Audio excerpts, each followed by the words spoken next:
Les rues brûlent de révolte et de rêve. Nous courions en chantant nos braves lèvres.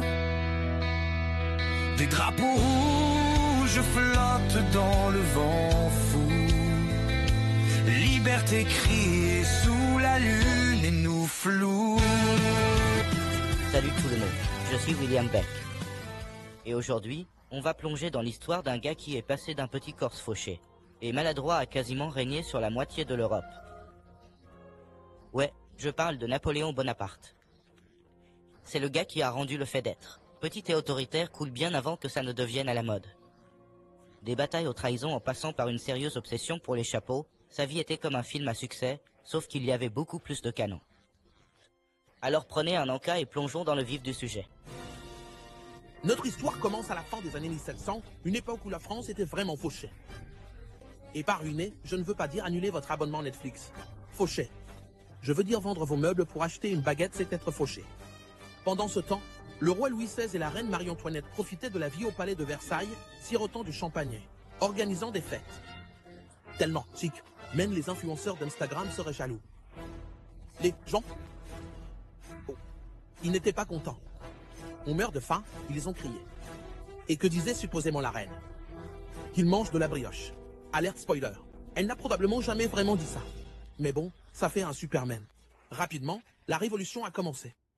Ils sont entrés dans les états généraux, une réunion où les riches nobles et le clergé ont voté contre les gens du commun de contrat. Naturellement, les gens du commun ont dit « Ah ouais, ouais, non, merci », et ils ont créé l'Assemblée nationale. Ils ont prêté un célèbre serment du jeu de paume qui, malheureusement, n'avait rien à voir avec le tennis en vrai.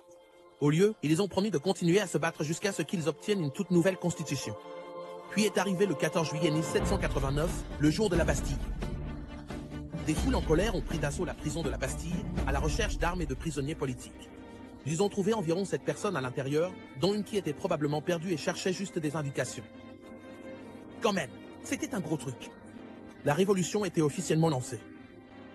Ensuite, les choses sont devenues un peu intenses. Entré dans la terreur, dirigé par l'exécuteur favori de tout le monde, le bourreau hyperactif, Maximilien Robespierre. Il croyait que le moyen d'atteindre la liberté était par beaucoup de décapitations, liberté, égalité, fraternité, disait-il, tout en balançant des têtes dans un panier. À ce stade, l'équipe de Gila travaillait à fond, et laissez-moi vous dire que ce n'était pas un employeur qui offrait des chances égales. Nobles, révolutionnaires, même le roi et la reine, on leur coupe la tête. En parlant de ça, Louis a essayé de s'échapper déguisé. Petit fait amusant, il s'est fait attraper parce qu'il tenait à voyager dans une voiture en or. Ah, vraiment discret. Louis, toi. Finalement, les gens en ont eu marre de tout ce drame, des décapitations à n'en plus finir, et du fait que les croissants étaient toujours trop chers. Entré Napoléon Bonaparte, le petit gars avec de grands rêves. Il a vu la France en plein chaos et s'est dit, tu sais ce dont ce pays a besoin. Mais, et comme ça, il s'est couronné empereur. Révolution terminée. Alors, qu'est-ce qu'on a appris de la Révolution française? Eh bien, premièrement, ne laisse pas ton économie devenir si mauvaise que les gens commencent à défoncer des portes pour du pain.